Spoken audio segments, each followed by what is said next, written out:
Hey guys, welcome back to the tutorial series on pre-visualization workflow. If you haven't seen the first episode, definitely go back and watch that first and then come back to this video. Let's continue right where we left off. So one thing you might notice that when you open up your project again is that it goes to this default map, and so you'll have to go into, because I remember we used the actual map from the arena, and it was demonstration, right? That's the title of it. And the way you can prevent this from happening every time you open this up is, let's just go to settings here, project settings, startup. So in your default maps editor, startup map, whatever whichever level it is, demonstration, and this should save automatically. That way next time whenever you open your project, it'll automatically open that instead of the third person map. Okay, so now we're back in our level here, and one thing I want to add is, before we kind of jump in and start making more shots and replacing our mannequins here with metahumans, I think I want to bring in a metahuman for sure for our main character, so that we can animate his face using the metahuman animator later on. But before we get to that, let's do a couple of other things. I want to add a sword. Let's see here. I think it's the Ghoul shot. So earlier, on the last episode, we brought this guy in.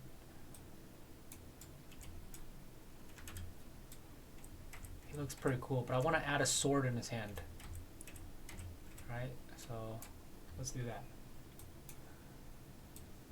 Sketchfab, I found this gladius sword. It's like a Roman sword. Well, you can add whatever sword you want, as long as you can download it as a FBX or any other file format should be fine as well. But I've already downloaded this, and let's take a look. So same as the skeletal mesh, the way you would import this is just drag the FBX into your content folder. But I'm gonna make another new folder here. It's called props. All right, and now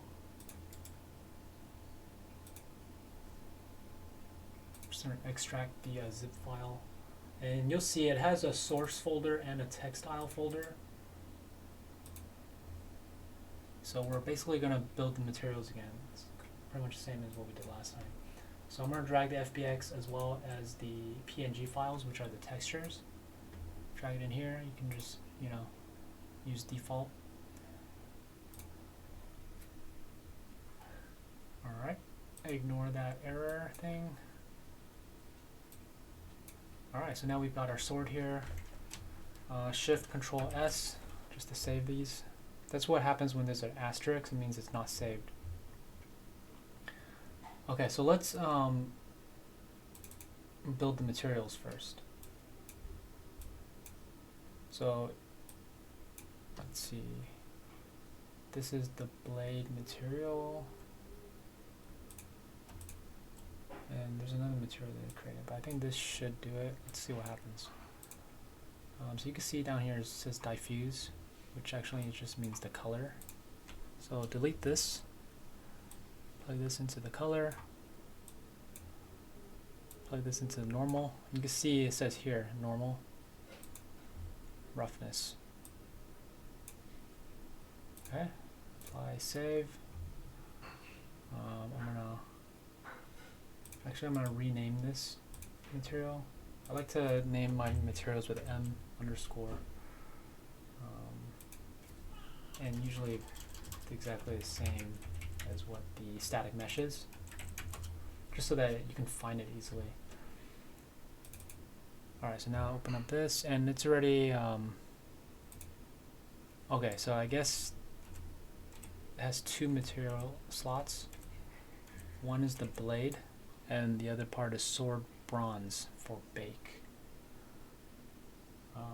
But actually this should be the same,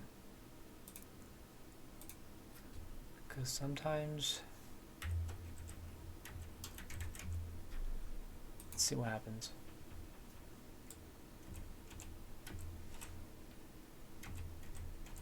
Huh?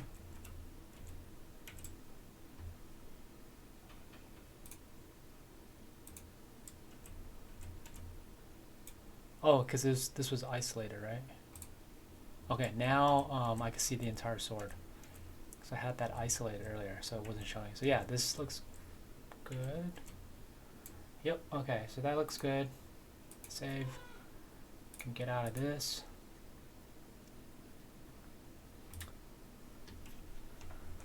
Okay, so now the thing is, how do we get that sword into his hand? There's a couple ways you could do it. To be honest, I feel like I want to make this guy into a blueprint. Yeah, I think that's probably going to be the best way. I mean, you could actually just drag in the static mesh and just drag it into the sequencer and then parent it to his hand and then do all that. But I want to show you this way because just in case you guys are going to be doing more to your character and it's not just like one prop, it's probably better to just create a blueprint of using your skeletal mesh. And let me show you how to do that, because you know the metahumans are coming in as blueprints, because then you can have different components and add a lot of things and really kind of customize it. So I'm actually just going to use actor. BP glad.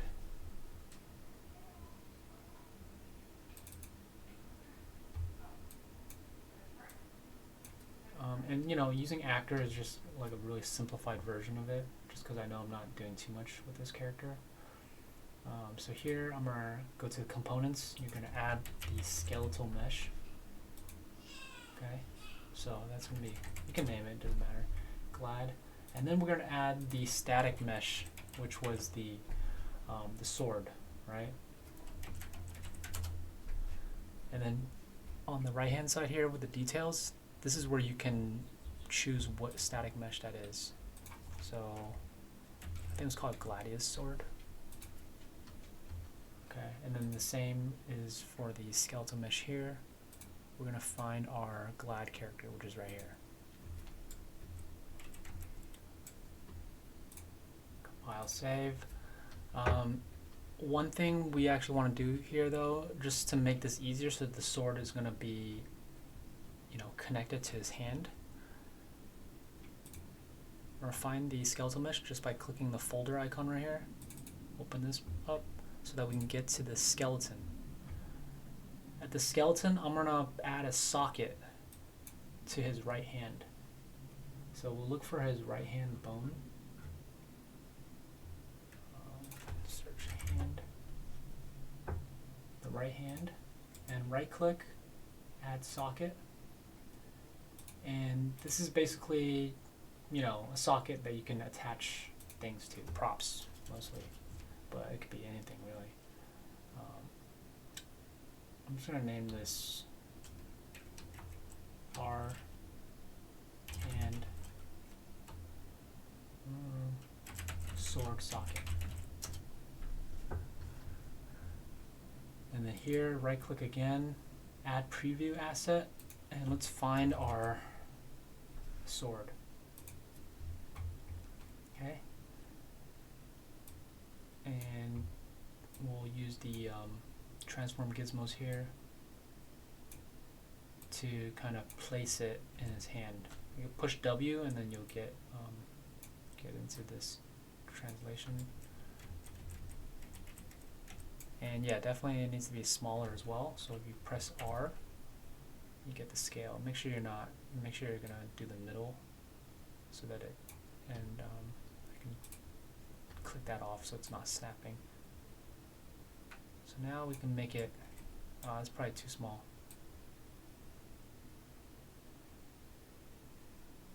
I mean, it would be, that is a pretty big sword.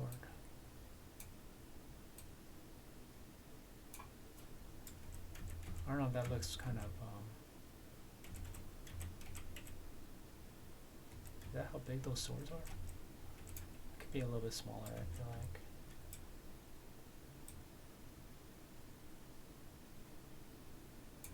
So you could also go up here if you don't want to do that. Yeah, see, but now it's not. Now I'm changing the relative size of it. So I don't want to do that. I want it to be all uniform.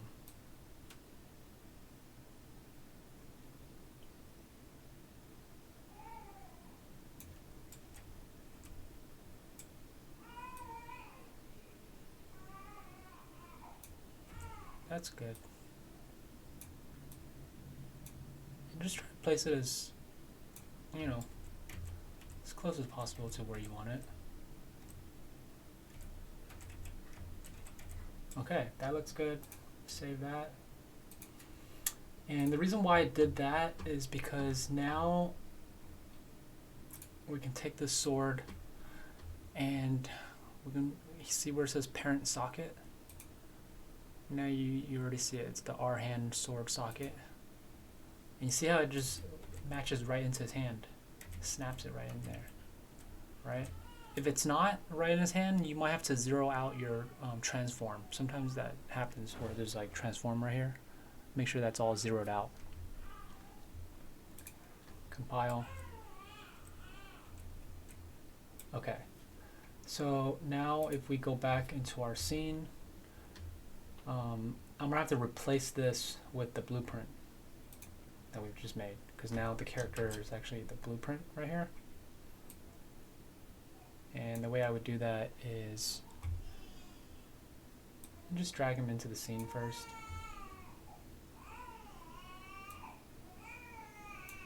Doesn't even matter, I mean, because once you drag him from the outliner into the sequencer, then you can make him a convert to spawnable, right? So that means he only exists in this sequence.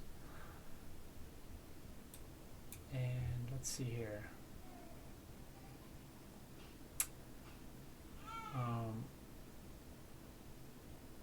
We gotta add a component though, because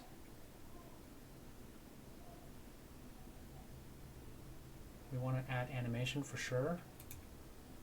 But you also notice that his body is not, you know, the component is not here. See here it says components.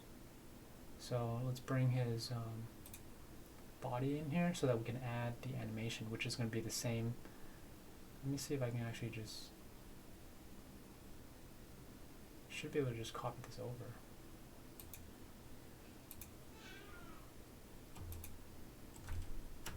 Copy.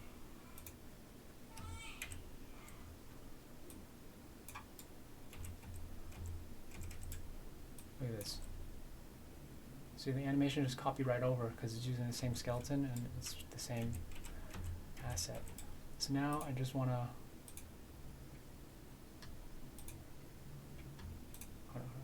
grab the blueprint, and now I'm just going to move him basically to where that character was.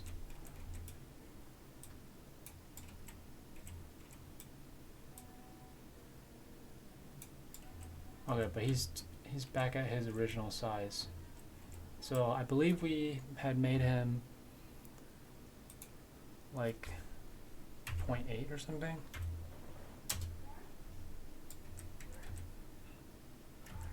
I think slightly smaller. 75. That's good enough. Now I can get rid of this one, right?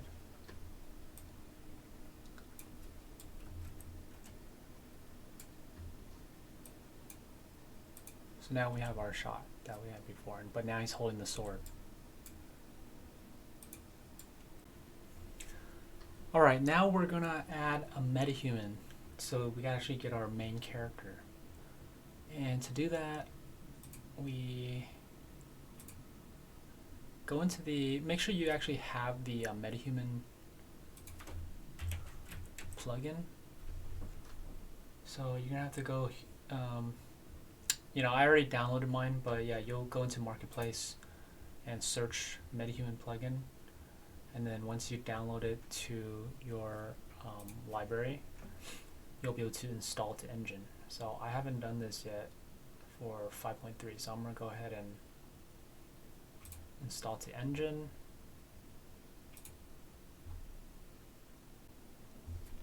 While we're waiting for this to install, you can actually go and create your Metahuman. So let's go to metahuman.unrealengine.com. Okay, so alright, so here we are inside Metahuman Creator, and as you can see, I already have a couple of Metahumans I made from my own scans, and this is my buddy Min, which is a really cool Metahuman. I was gonna put him in one of the games that I'm developing. But yeah, you can, you know, create your own by using Metahuman Creator. Alright guys, so we've changed his outfit, and I'm gonna just use this Metahuman of mine.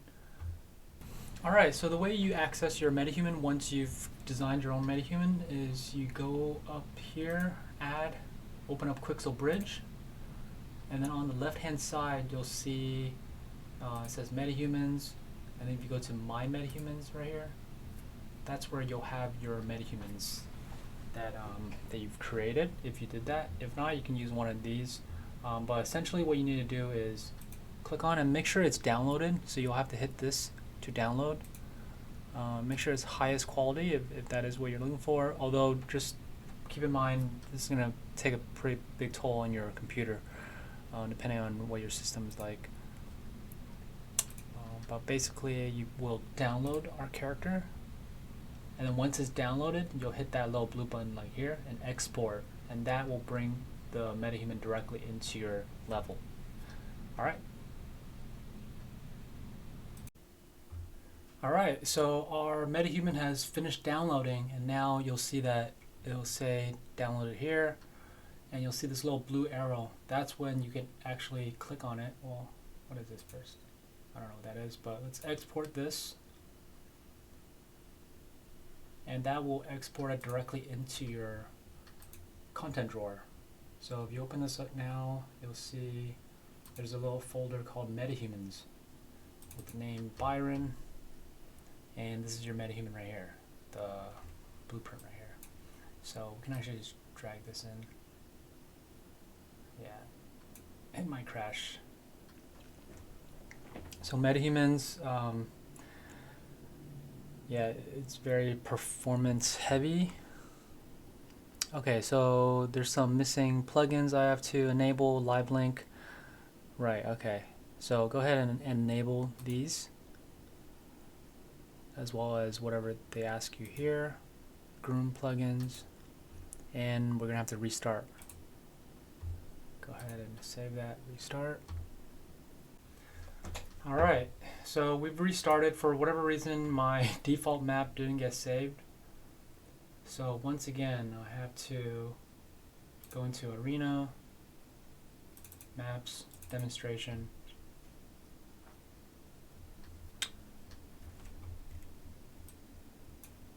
But yeah, so you guys might have to go into your project settings and set that again if yours did the same thing. I just did that actually right now. Okay, but here you can see my Metahuman. I just dragged my Metahuman in now, and boom.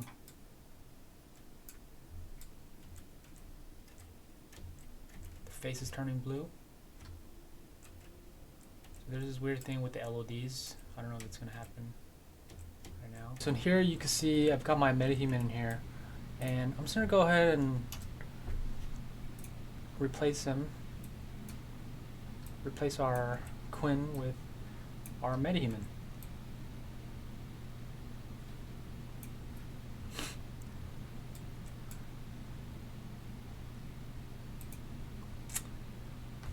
Always keep saving whenever you can.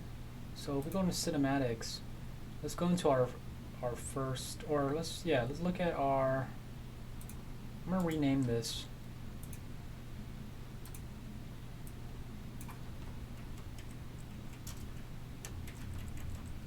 intro shots,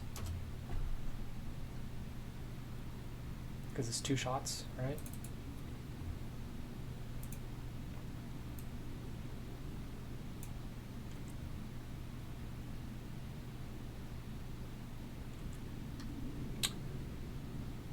Okay. And here you can actually drag your Metahuman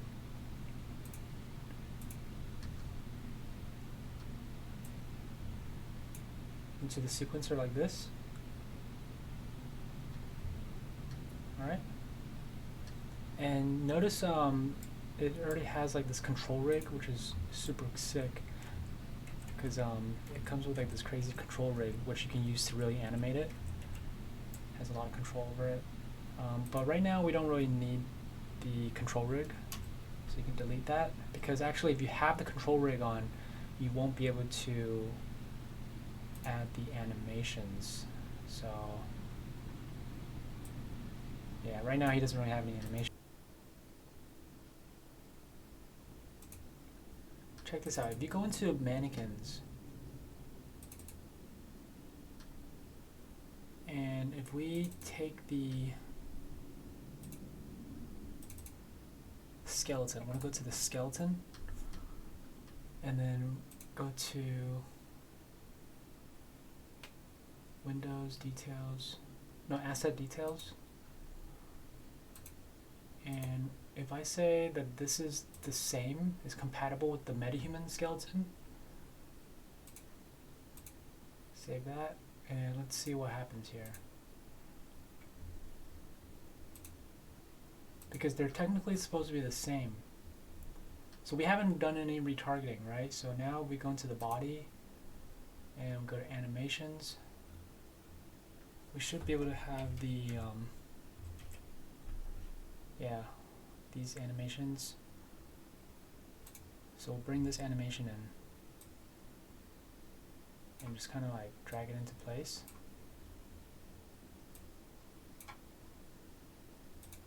Let's make this a little longer.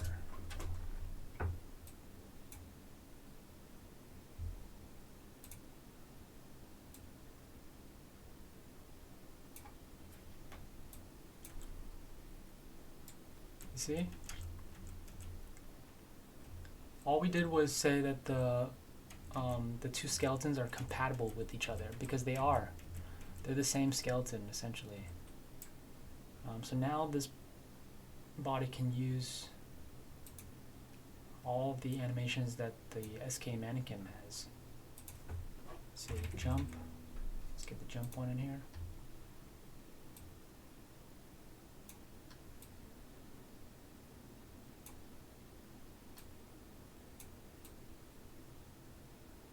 So now you can blend these 2 animations. Let's say you want him to jump, and we're just kind of cross-dissolving the animations, kind of like how you would do in like a linear editing software, right? But let's say you wanted to jump. Okay, but see, this is going to loop it, because it's going to have multiple jumps, right? You can actually change the speed of this as well. Go to properties, play rate 0.5. He's gonna be just jumping like super slow, which I don't know if we really want that kind of effect. I was just trying to make it so that the transition here would be smoother.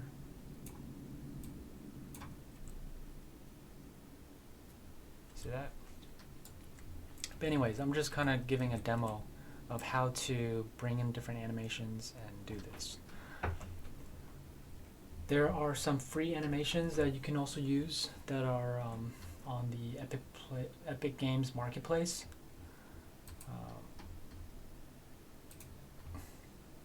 Let's see, I think it's called MCO. Yeah, MCO Mocap Basics. Yeah, this should be free. You can get these. It's got a bunch of mocap basics in here.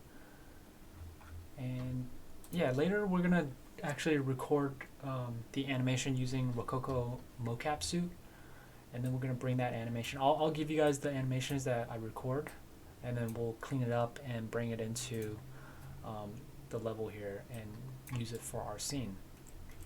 But here we got a metahuman in.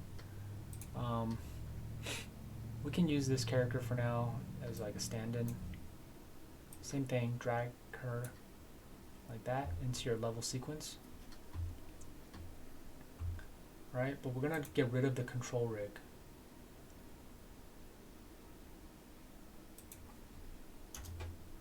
Oops.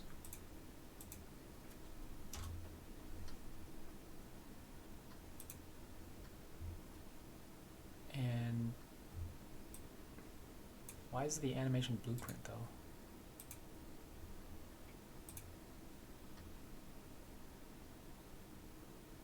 Huh.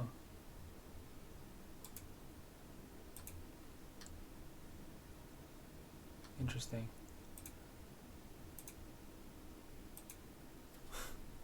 I don't know why it got named ABP.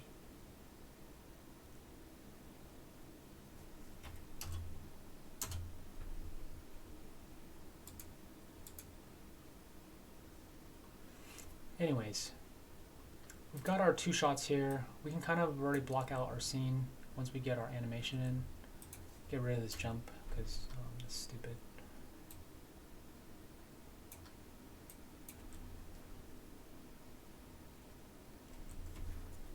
So they're going to be doing some tagging here. Sometimes I'm just lazy and I'll actually just put in all the shots in as camera cuts. Or you can do an individual shot for each shot. For me, if it's kind of like, you know, just back and forth, I'm just going to use a camera cut. But then if it's changing into a different like sequence or something, then I'll start a new sequence. I don't know if that's, I mean, for me, that's the fastest way because I don't want to have to recreate a new sequence just for like, you know, a medium shot on her, right? But technically that would be like the most organized way to do it. But for me, I like to have just do it really quick. I'm looking more for efficiency. So here at this point, we're gonna start a new camera. It's gonna be camera 3. I'm already piloting the camera, so I'll come over here because like in the script, Jordy, she's gonna be like, I gotta go take a piss. Which would be really funny because she's like, I gotta find somewhere I can pop a squat. This looks kind of cool. I mean, she's not gonna have this light coming out of her, so this is a little bit like, distracting. But I like the.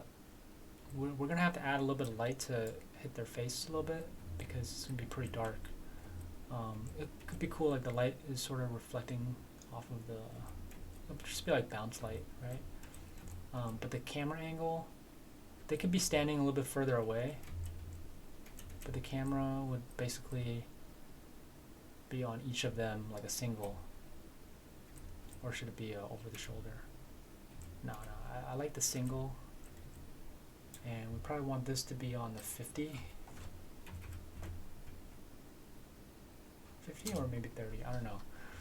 So the thing about lenses, if you guys are, you know, new to filmmaking, like the 50 lens is the closest to the human eye. So I always use that as like a starting point of, you know, what kind of feeling you're trying to express, you know. But also aesthetically, if you don't want this to be that tight, you can get it to be wider. But I think I'll go with the 50 here for now. So this is going to be on her. And like I said, you gotta put in the camera cuts, then you have your shot up here. Alright? And always make sure, like, if you're in doubt, you want to play your entire sequence, you want to click here on your camera view to lock the viewport, then you'll be able to see all your shots. So we're going to have her do her line, and then, you know, we're going to have the reverse on our guy over here. And for that, we're, again, new camera. You can name these cameras just to make things more organized, but I'm like the most unorganized.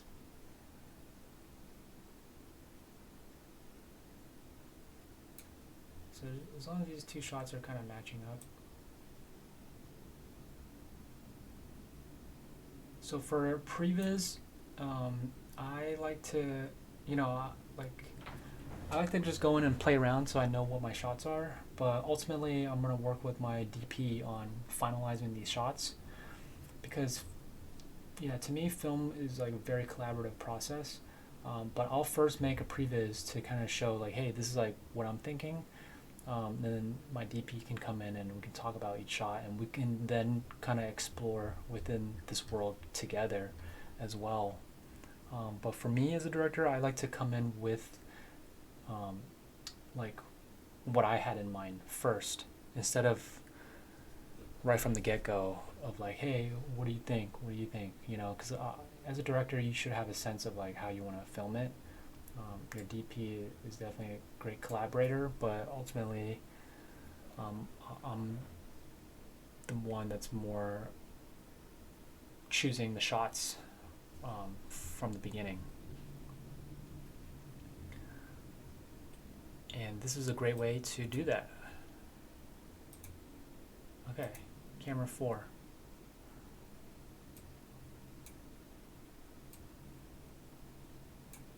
Okay, so now we basically have our intro tagging up. So that shot earlier will probably be a lot longer.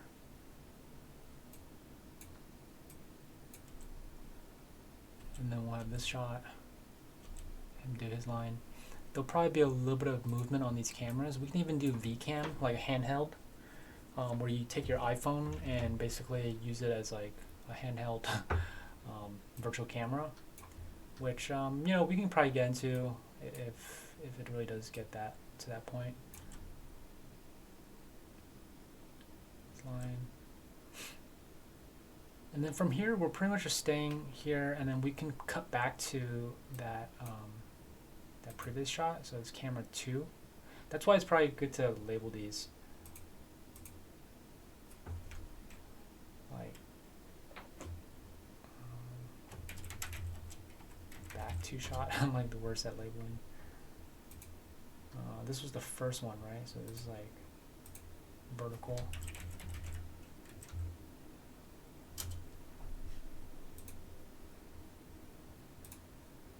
Jordy. Medium.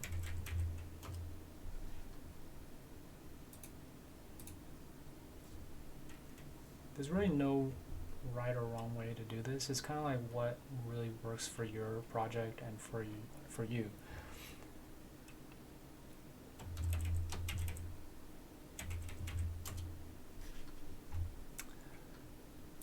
So now, see how his hair is like glitching in and out? Let's see if we can fix that. His hair.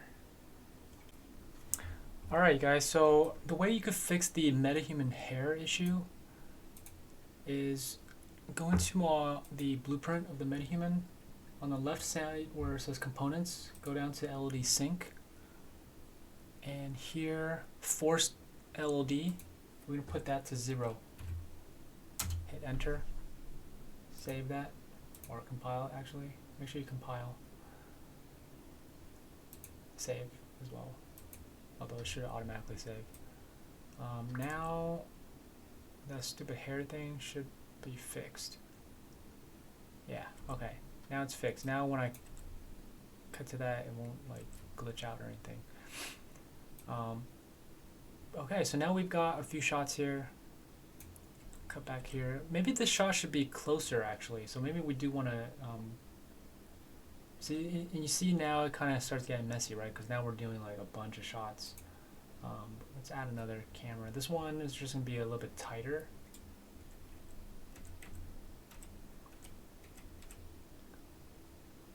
Because like when they start talking, they're gonna be facing each other.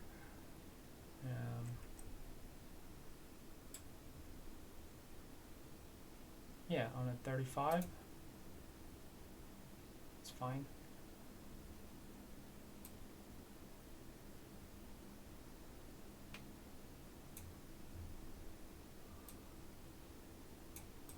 So we don't want this shot. We want the new one. So I think it's just called Cinema Camera Actor. We didn't really name this one yet. Click on here. So this is just a tighter shot from this wide shot.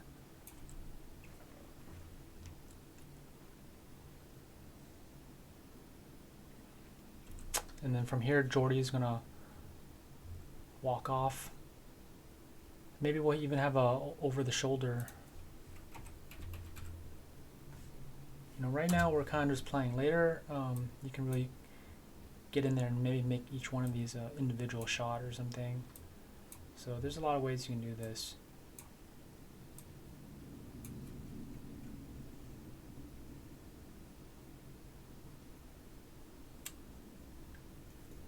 You can even like put all your characters into a subsequence, or all your effects into a subsequence, and then nest it like I did earlier with the different shots. You could do that with, you know, instead of with shots, you could do that with assets, right? Like these characters into one subscene and this other person into another subscene.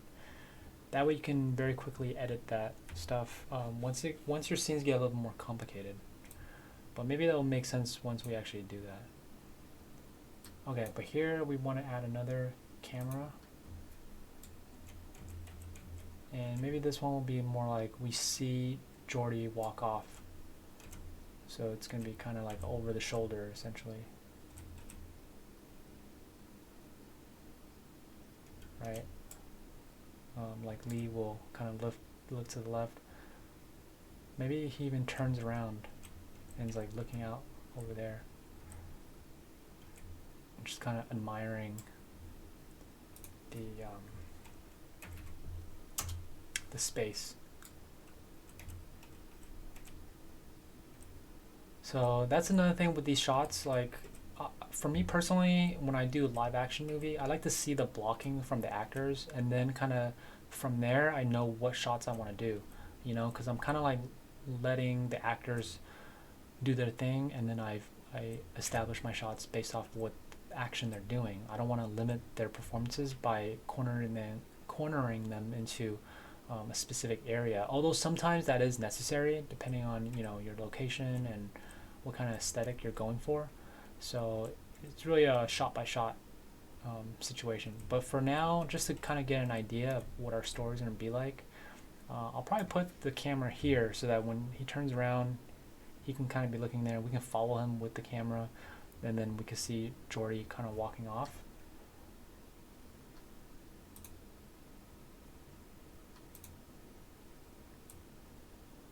That.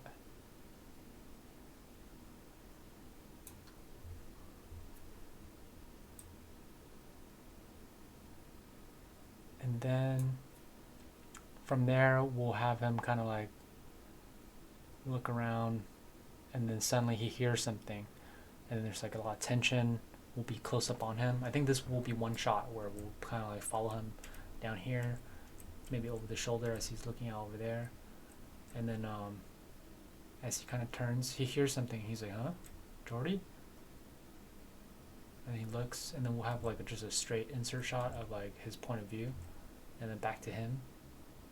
And then maybe like from behind him, as he kind of like moves, as he moves over this way, we're gonna see like that figure standing right there. And then as soon as we see him, we see the figure, we're gonna be, oh shit. And then he will also see it, and then we'll see the reaction of him. He's like, ah. And then he's like, and then it'll basically be a, you know, reversal on the ghoul, and then on him. And then he starts running. Ah. He stumbles over the steps maybe. Starts running. He's like, Jordy, Jordy. And the gladiator is chasing him, and will be backing up like this as the gladiator is chasing him. And then he's like running around here, and then he trips and falls. Ah. And then interesting, kind of like with the light like that, you have the ghoul standing right here. In fact, let's bring the ghoul in here just to kind of see what that would look like. name is Glad. Keep calling him the Ghoul. Where is he though? Oh no, you know why? Because he's not even a possessable.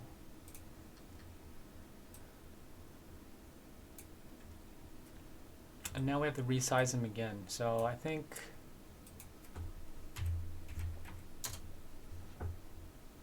it's probably best if I went into the blueprint.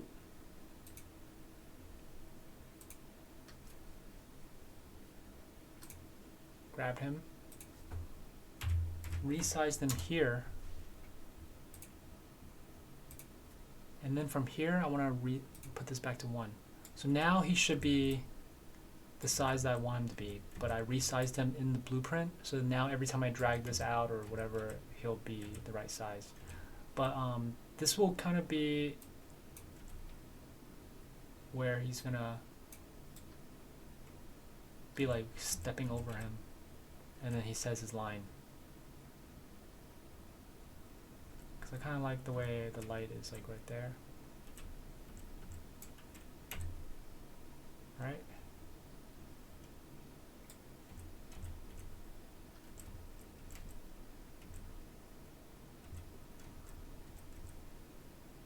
Yeah, I want it to be like a frontal shot on him, so he's looking down, and then Gordy will be like right there, and you can kind of see some of this gives a little bit more depth, so it's not just like one dark pathway.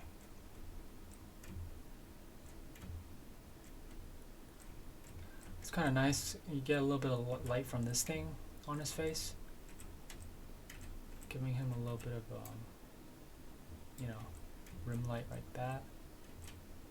Okay, so yeah, basically just by playing around with this piloted camera, I've sort of blocked out, at least in my head, what these shots could be like, right? And that's the most important thing, is to kind of like play around in here, this viewport, and see what looks good, but very quickly. You know, I don't want to be setting up cameras and doing all that every time. I can just kind of move the camera around like super fast. But this one was going to be, yeah, this one was going to be the one that is kind of following him around.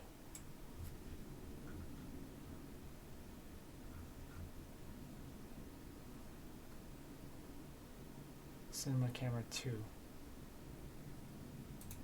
which is basically what that shot is.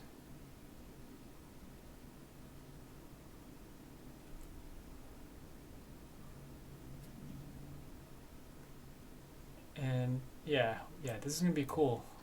If we really get all these shots out and build the tension, this could be pretty cool. So now for me, the most important thing is actually to get the animation going, really for our main character Lee, because without his animation, we don't really know how the camera is going to move, right? We have an idea of kind of where the camera positions are,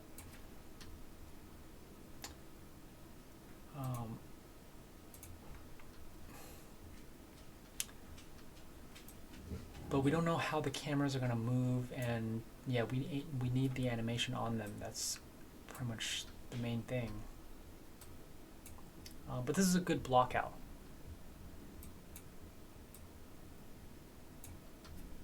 And let's see, save this. Cinematics. You can actually duplicate these shots too, but I'm gonna go to the Ghoul shot. Duplicate that.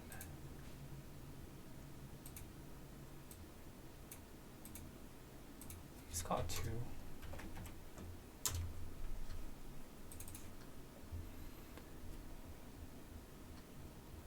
And really, by duplicating the shot, I have all my characters in here already, so I don't have to redo all of that, right?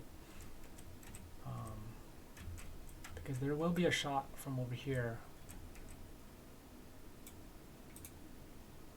And this is where, you know, if you drag him in here, he's going to be a spawnable character, so he'll only be in this shot. Well, gotta right click, convert to spawnable.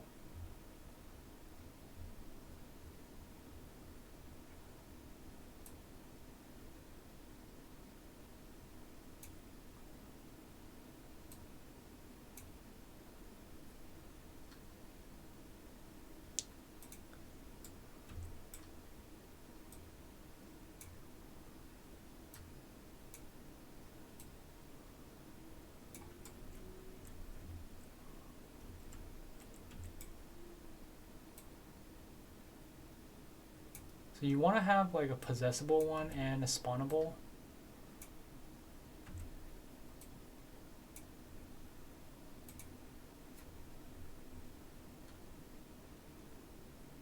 Just so that you can kind of,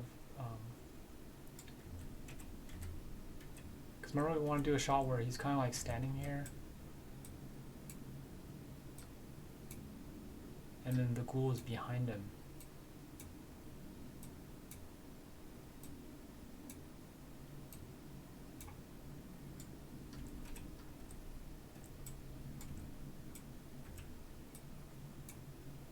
Which would be really scary because it's kind of like he's like that. And then as he walks, kind of like turns away, you see this like creature like right there, like right behind him, right? That's scary. I don't know, am I just a chicken or is that not scary?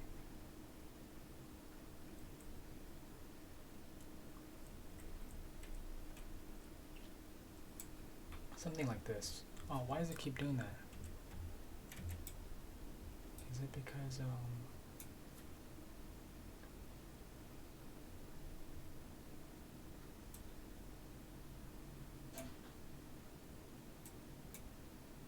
oh, it's because there's a keyframe here. Okay, so when we had made a keyframe here previously when we made this first shot.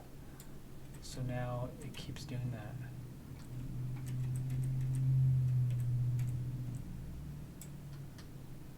Okay, and now I'm not gonna make a keyframe, so it won't do that anymore.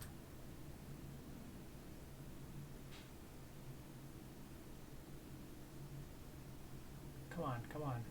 Where's my focus? Okay.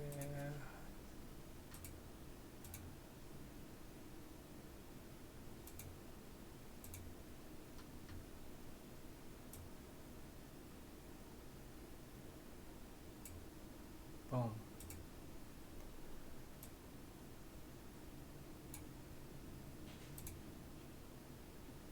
Okay.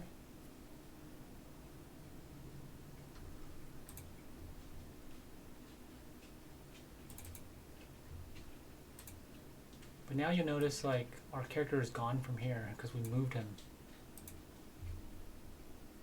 And this is one of those like tricky things.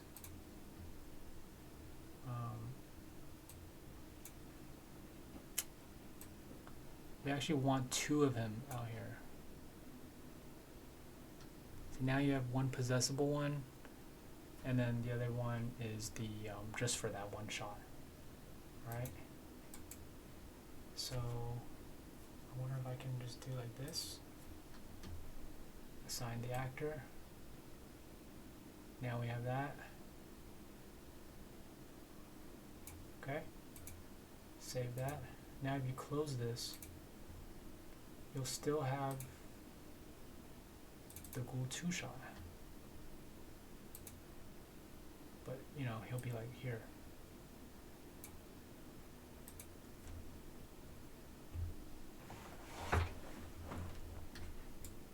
But you still have him right there.